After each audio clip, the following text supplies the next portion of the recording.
Hey everybody, I'm back again.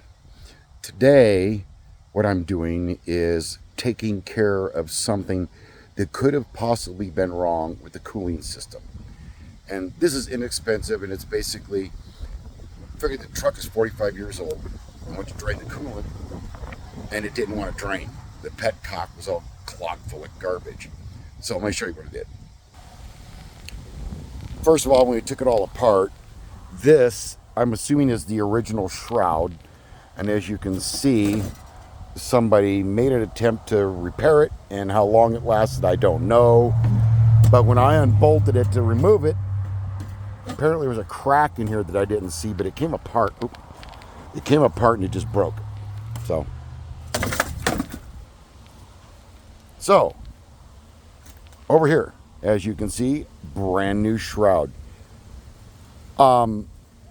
I am not an affiliate for them, but I will recommend them if you need to, as LMC truck.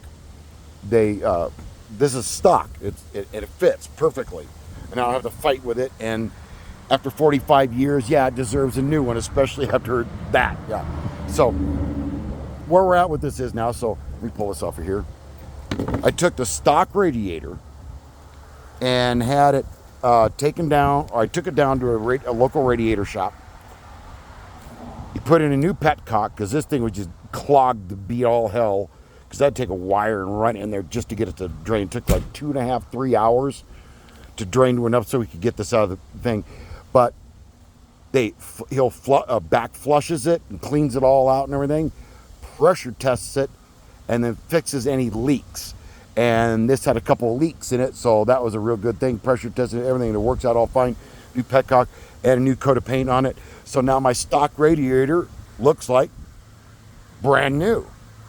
So now I'm just going to go ahead and get this and put it in, and hopefully this will take care of it, because with what I saw as a possible overheating problem, there can only be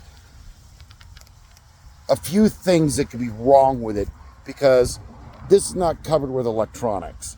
This is the way they were meant to be built, where it's just the mechanics and whatever support those mechanical parts needed to run properly, and that's my kind of thing.